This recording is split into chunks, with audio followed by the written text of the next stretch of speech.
Hey, it's Aaron, the Metal Theologian. So, just gonna show a few records today, just sort of talk about them. We'll see what comes to me as I'm sort of going through this shit. But there's one little thing I sort of wanted to highlight. I've talked a lot on this channel about how I tend to collect by label, and I totally do. You know what I mean? I figure if you're dealing with Capital, that's one thing, right? But if you're dealing with some like local label, as an independent label, like Riding Easy or Ripple, to name a couple of current labels that are out there and putting out great records.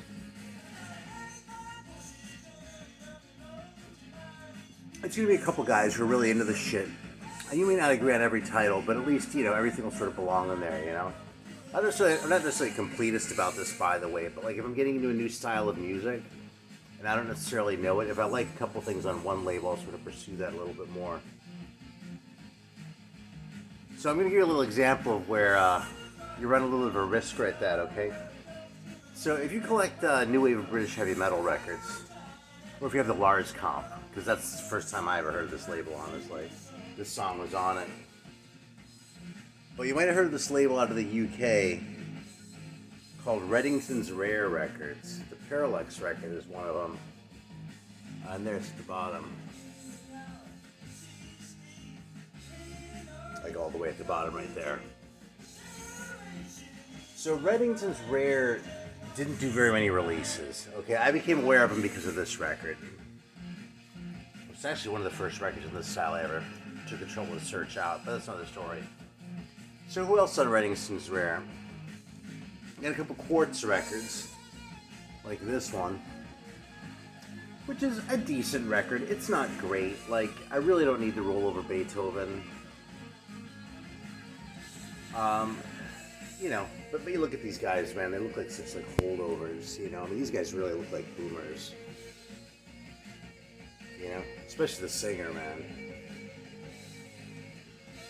Which is fine. It's a good record, you know what I mean? It's just, I usually expect to see Gen X on metal records a little bit more than the boomers. I know there is some overlap there in that, but these guys, it's like some of these bands you hear they formed in like 1974 and didn't get a record out until 80. You're like, damn. These guys, you go, yeah, they look like they probably formed in about like 74 and didn't get a record out until 80. You know what I'm saying? But I'm not saying this to shit on Quartz. They're not one of my very favorite bands, or even that close. But they are good, and they did have a moment of brilliance on this other record, which is another Reddington Rare record, which is this 12-inch, the Satan's Serenade 12-inch, which first of all is the best cover they ever did. It's funny, because this is like a split proposition. The B-side is just like a fucking, it's a rollover Beethoven featuring a guitar solo. Oh boy, right? But the A-side of this is just the two songs, Satan's Serenade and Bloody Fool. And that shit fucking rules, man. These songs are really great. They're like meaty and chunky. And they kind of sound like an older band, but like an older band like bringing the sound like into the modern day and sort of doing it their own way. They don't sound like Budgie or Gillan doing it. They sound like Quartz doing it, So, if you go and like look up the discography, there's really only one other record that came out on the Reddington Rare label. And if you're like me, you're curious about it, that curiosity sort of stays. Well, let's see how this goes, because I actually broke down and sought this out. I got this a couple months ago and haven't had anything nice to say about it particularly, so I haven't really talked about it. But but this is the last one I have there on the Reddington Rare label there, if you see that. I put away the Parallax, and we'll listen to Mayday for a second. We'll see what you're in for. Now, one thing about the Mayday single is it's cheap. I should replace this inner. This thing's a little bit tight. The Mayday single, if you pay more than $10 for it, then you probably could have gotten it cheaper. Let's put it that way. I don't know how many of them they pressed. I don't know if it was just they made so many, or that it didn't sell well, and so they didn't make very many, but they're still all over the place because people didn't like them. But here it is. And we're going to check this out, because and we're going to do this. This is it's sort of like, a dose of Robitussin here or something like that. Because I'll tell you right now, this thing is pretty fucking terrible. But this is what can happen. This is where you can get burned a little bit just buying by label. That's why you sort of have to be smart. Now the fact is, when I went and sought this record out, I wasn't being smart about it because I'd never heard anyone say anything good about this record. So my expectations were pretty low. Okay, and you know, if your expectations are low enough, you can get a little smile out of just about anything, right? Listen to this shit though. For some reason, the synth on this makes me think of that Simon game. You know, the one with the big 4 buttons. Obviously, this has more of a range than 4 buttons. But, yeah,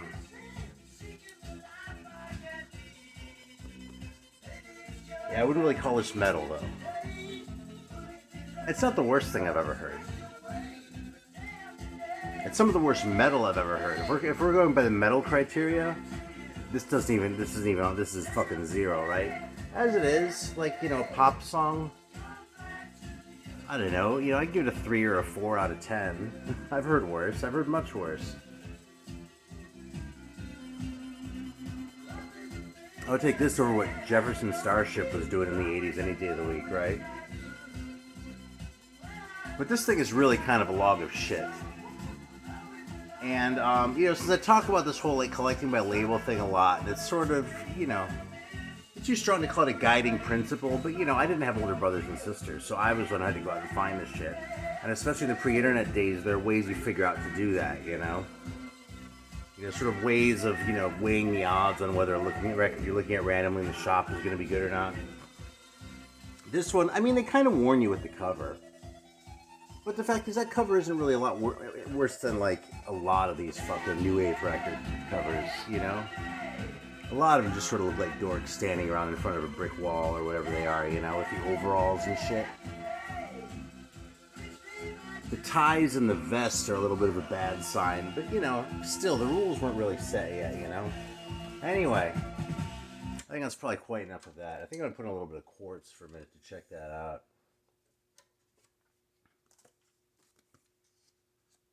Yeah, you know, it's funny, someone left me a comment not too long ago about, I get comments occasionally anyway about, like, how many records I play in my videos, and yeah, you know, every so often they'll get an ad put on there and shit like that. But one thing about making these fucking videos, man, people blow the YouTube, like, copyright system way out of proportion as far as, you know, how evil that shit is. There's actually a logo label on it. I guess there's some distribution deal or something. Anyway, yeah, usually the worst thing they're going to do is just, like, put an ad on your video. And a lot of times if you're not monetizing it, they won't even force you to. They'll just do, like, a revenue sharing thing if you want to do it. But if you don't monetize, it's not really an issue. Like, people, to hear some people talk, man, it's like they're in perpetual fear of, like, having their getting copyright strikes and having their channels taken down. And that shit just doesn't really happen in the real world. You know what I mean? When someone gets their channel taken down, it's usually because another bigger channel, like, sent their audience to go and, like, fucking mass flag the thing or something like that. It's some sort of, like, bullshit like that. Something nefarious, but not coming from YouTube, you know? And far be it for me to sit here and defend a major corporation like YouTube. I mean, I'm not in the business of standing up for American corporate hegemony. But you can fucking listen to records like this and not really be afraid. Once in a while there'll be a ad on the video. That sucks. I don't like to annoy my audience, but, you know, it's not a big deal. Now, this is great. This is Satan's Serenade.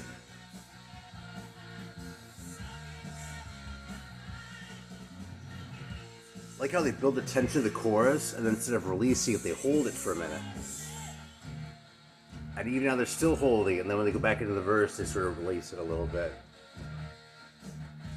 Like there when the drum comes to the real pattern. It's the way they, like, build the tension in this song, that builds up to the chorus, and then hangs on to it a little longer than you expect. I just think it's great songwriting, I really do. I wish all of Quartz's records had been this good. Stand Up and Fight is a very good LP. It's not featured here today because it was on MCA, but it's over there. And that record gets played. It's a really good record. The live record's okay. Kind of suffers a little bit from the sound. Suffers a little bit from the song selection. I thought their first record, which is just self-titled, was kind of boring. And then I guess they made like an AOR record after Stand Up and Fight, which I haven't heard, but I did get the single. I actually showed it in my Heavy Metal Records video. Because there was a single that went with it. I didn't think the single was all that bad. So maybe that later Quartz record isn't as bad as you know, I may have sort of been led to believe, or maybe led myself to believe, just out of sort of my innate skepticism regarding later releases by bands that I like.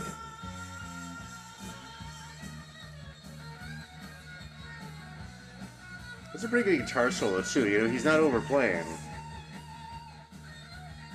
I like the phrase, I like the little break in there, like the little lift. Yeah. So anyway, if you're going for Reddington's Rare, there's this shit, and then there's fucking Mayday, which is terrible. Alright. There's another band I feel like hyping a little bit. I've hyped these guys before, but I'm going to do it again. Especially because the second half of the 80s in the UK were such a wasteland. Like, I don't know what happened with metal in the 80s, but it seems like when Power from Hell by Onslaught came out, that was almost like the death knell. You know what I mean? And that's a great record. I love Power from Hell by Onslaught. And I like The Force a lot too, right? But that was it. Like, you could no longer credibly call yourself a new wave of British heavy metal record after they put that out in '85, and we're so far ahead of what bands like, just in terms of heaviness, you know what I mean? What some of the earlier heavier bands were doing, like even like Venom and that were kind of not in the same league as Onslaught, you know. And there are some good bands here and there. I'm not here to shit on all of them, but you know, a lot of those fucking bands, like they were just like they went super jokey with the thrash shit. And the whole jokey thing, I'm not crazy about in some of this UK stuff anyway. But when they're having bands like fucking Acid Rain and like Lawnmower Death and shit like that, it's like, I'm sorry, dude. There's other shit I want to hear. I don't need a fucking Lawnmower Death record. Fuck you, you know? Don't insult my intelligence like that.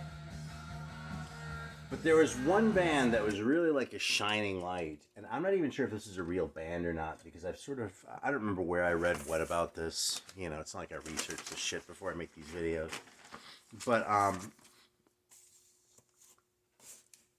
this band right here, Deliverance. Check out that weird cover, man. I'm gonna put a little piece of this one on. This is their second record, Evil Friendship. As far as I know, they made 3 total. And, you know, some of the names are obviously fake, and the names that weren't super obviously, like stage names like Sin. There's a guy named just Sin. And there are a couple other guys who had like real sounding names, but who knows, you know what I mean? It kind of smells a little bit like it was shit that was made up in the studio, sort of, you know, an Exploito release. But if this was a fake band, man, they're one of the best fake bands I've ever heard. And if they were a real band, and you saw them live, I actually really want to hear about it. Look at that, it's this weird cover. It almost looks like it's going to be a fucking comedy record with, like, that little girl sitting there, and, like, this guy's looking kind of evil until you look closer and see the fucking corny-ass face there. But then there's this weird picture on the back. Like, what the hell is up with that, right? I remember when this one came out. This is the first album. This is Devil's Meat. I remember when this came out, it got 1 point out of 7 in Metal Hammer magazine. This is in German Metal Hammer. I don't know how it did in UK Metal Hammer.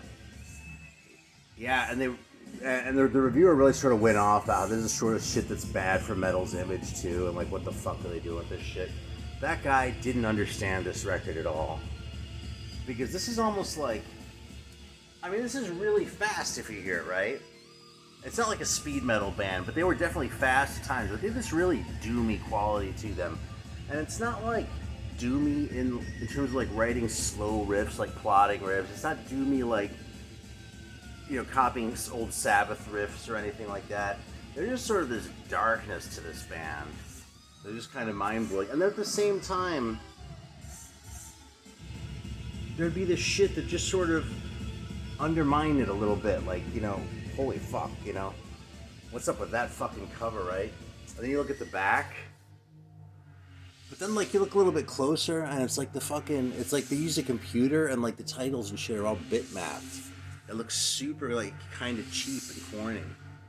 And this is on this Metalworks label out of, the UK. It says, for every copy sold is another soul bought.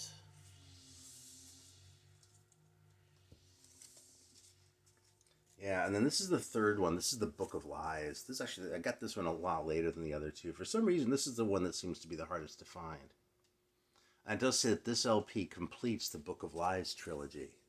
You see, along with these other two? Because they're putting their fucking pictures of their previous albums, like on Status Quo Records in the 70s.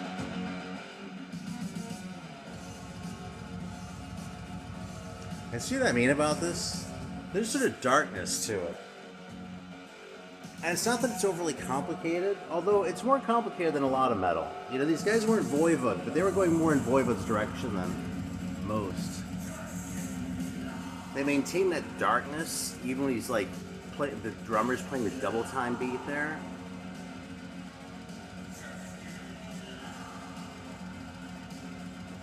Yeah. So Sin is playing on guitars, Chris Crow, both words starting with a K, bass and vocals, and Master Daniels, drums and vocals.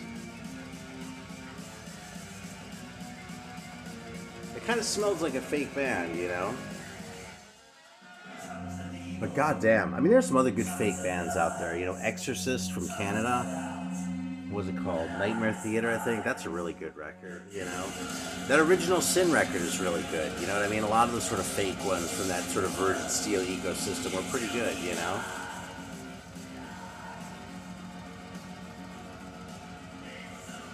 Little shout out to John over at the Bip Bop Boom channel, too, because he made a video featuring fake bands, like, years ago at this point, but, you know, I was sort of aware of the phenomenon. I had some of the records and shit like that, but I'd never really thought about sort of fake bands as a sort of a subgenre of its own, you know? Kind of influenced my thinking on the topic a little bit, even though I don't know if I'm articulating it very well today. Anyway, absolutely great fucking records, man. I might throw on a piece of another one in a minute, but I'll just let this run for now.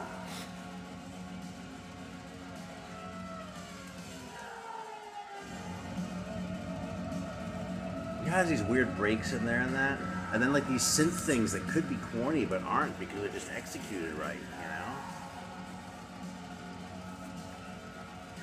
So yeah, so there's another band. There's a Christian band called Deliverance from a little bit later than these guys. Like, I think their first album was like 90-ish or something like that. And they're pretty good. They're really not one of my favorite from that sort of like late 80s, early 90s, you know, Christian cohorts. There were a lot of really good bands that came out of that, like Seventh Angel and Believer and shit like that. I mean, even Deliverance I didn't think was bad, but I just didn't think they were top notch. But this British Deliverance, like the evil and scary Deliverance, they're like in a league of their own, man.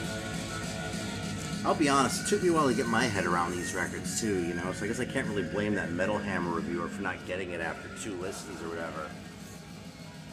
But these guys are fucking unique, man. Yeah. And probably the first one's my favorite, and then the second one, and then the third one. But they're all so good. You know, anytime I feel like hearing these guys, I sit there for a minute and think, okay, which one am I gonna like?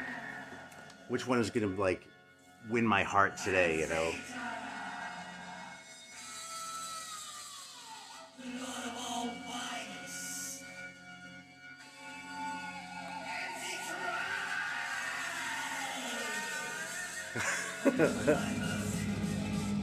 And then it goes right back into it, man. The arrangements on this are so weird. It's just,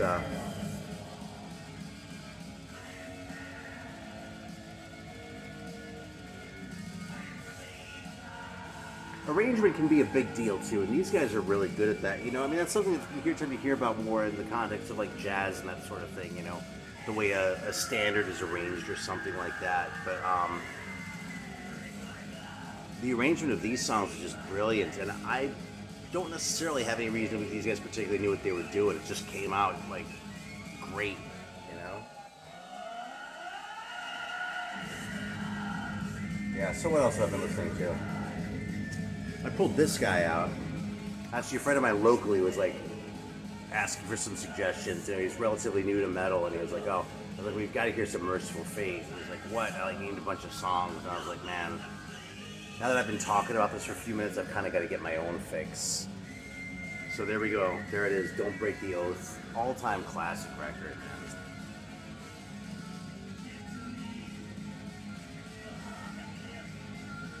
Yeah, and if another band actually too, speaking of arrangements, I mean, I always kind of feel like these are a prog band disguised as a metal band. Because King Diamond on his solo shit was pretty overtly like influenced by the whole progressive rock thing and the whole storytelling and concept of it. Like, he went full on with sort of, you know, prog rock idioms. But all that shit was really still kind of hidden in these grooves too on this one, and even on the previous ones, which were even more primitive than this one, the EP and Melissa.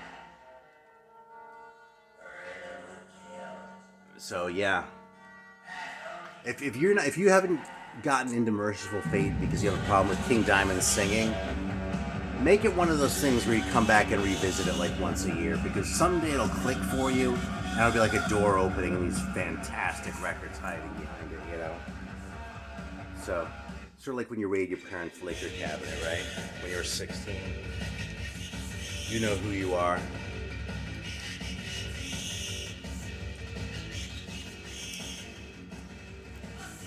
What else do we have to show today? Man, this is another old favorite, actually. A friend of mine just got a copy of this, and I would say, "Oh man, that's so good." I started hyping it, and the same deals with the Mercyful Fate. I'm like, now I've got to go hear it myself. And that's the first fucking Black Widow. I used to have another record of theirs. It was a reissue of, I think the second one, they made two others. They're called like Black Widow 2 and 3 or something like that. But only this first one was really sort of unique. The other one was a lot weaker. This is another one that's fucking dark. Like, it really sort of lives up to that cover art, you know? I mean, check out this gatefold. It's fucking bonkers, man. Look at that.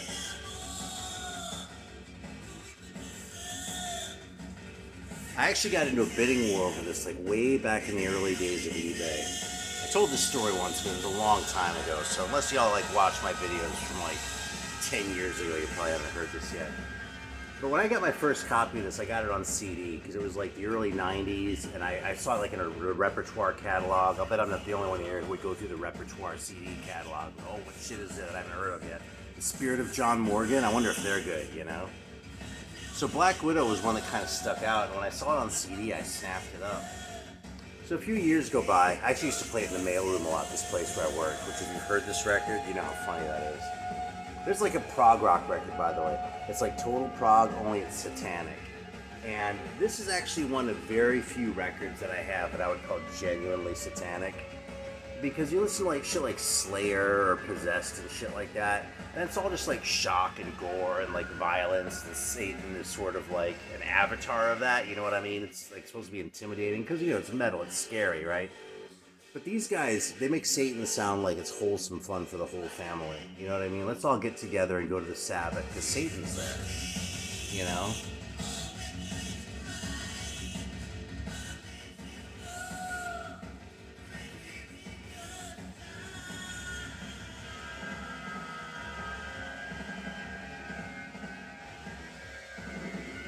Yeah, I'm tempted to start reading some of the shit, but I mean, the best way to take this in is just take it in.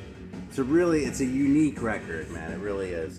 You're not gonna have a whole lot of records that are satanic that have like mandolin and flutes on it and shit like that. Although if I say it like that, it makes it sound a lot less rock than this really is. Because the real sort of genius thing about this record is the songs are great.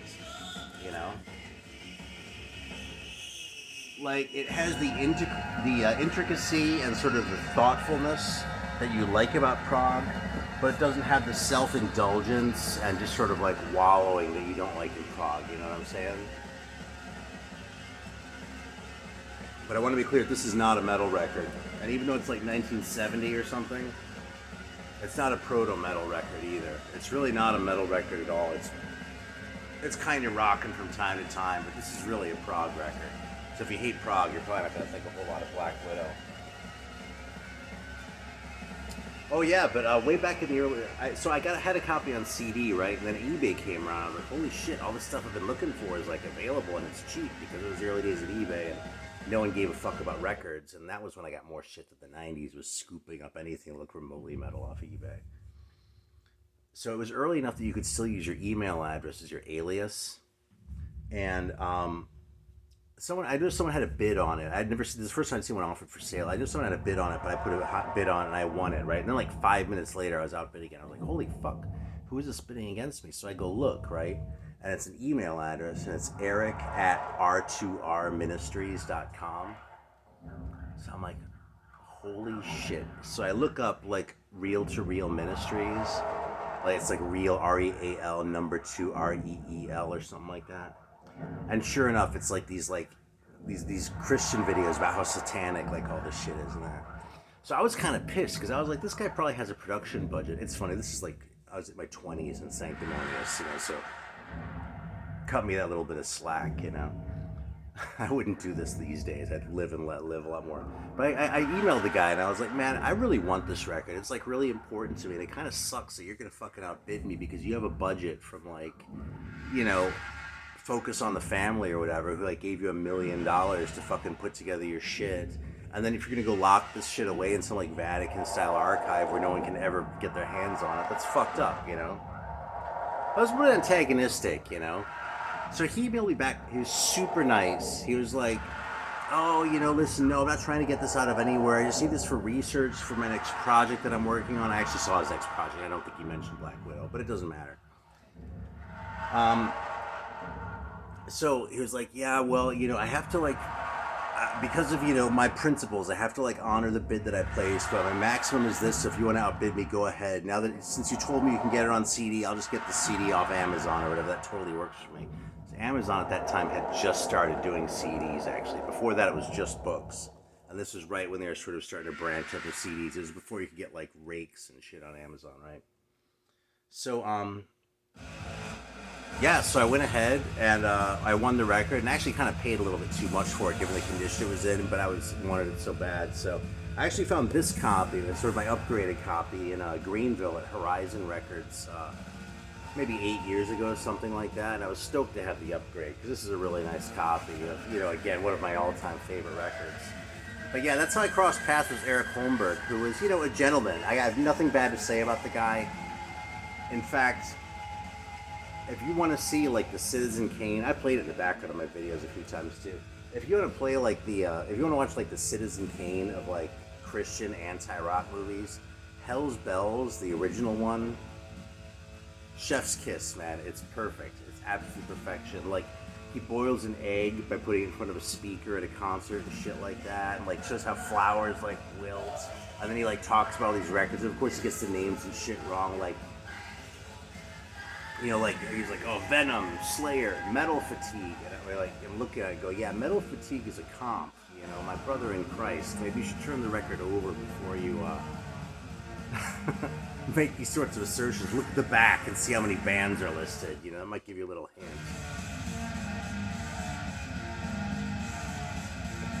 Anyway, Deliverance fucking rules.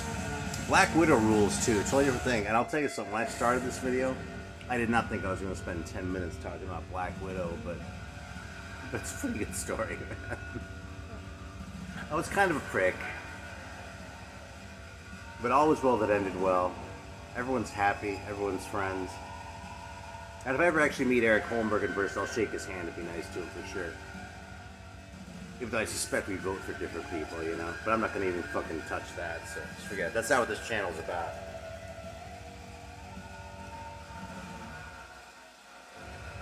I guess the last thing that I sort of want to take a moment to hype here, after listening to this new wave shit, with this shit in the background, right? Listening to like these new wave British heavy metal bands, one of my favorite bands is Sparta. And this is an earlier High Roller comp. This was they were still working, it was still sort of a joint project with Hades Paradise Records. Yeah, which led to a bunch of bad shit, and that's a whole other story that I don't think I should talk about here anyway. But these guys, they put out 2 45s, and they had one compilation appearance in their career. And I can show the 45s. I don't have the comp right here. The comp was the Scene of the Crime comp, though, on I want to say Suspect Records. Yeah, I was thinking of the Twisted Sister label, but that was Secret Records.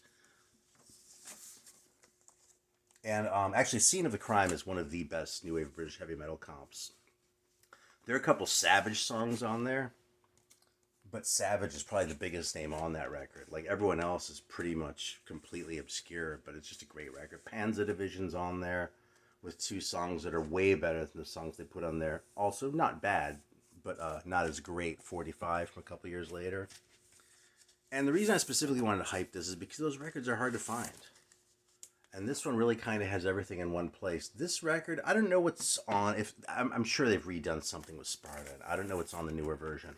But this one has the 245s, A-side and B-side. It has Lords of Time, which was the song off Scene of the Crime. And then it has 2 demo songs from 81, which is really the same as the 45s. This band doesn't seem to have existed for more than a year or 2. So anyway, yeah, it might have a different cover now, man. But search these guys out. This is Tonight. And here, I'll show you the real one so y'all can get your little bit of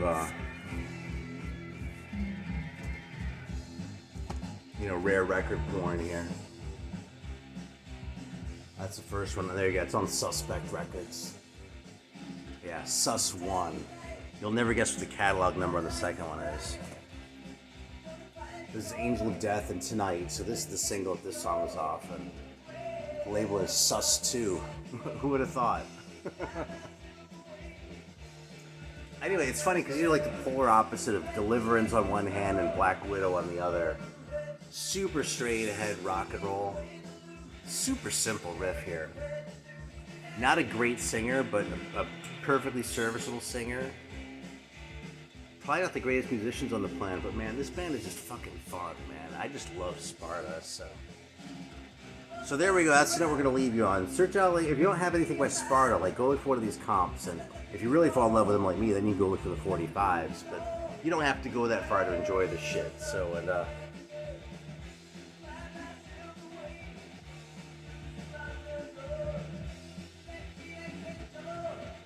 yeah, so that's what I've got to say for today. I was going to show like the Mistress record and the Bishop Steel record and shit, but I haven't gotten to any of it. I've been talking long enough, so I'll save those for next time. And as always, thanks for watching. See you soon.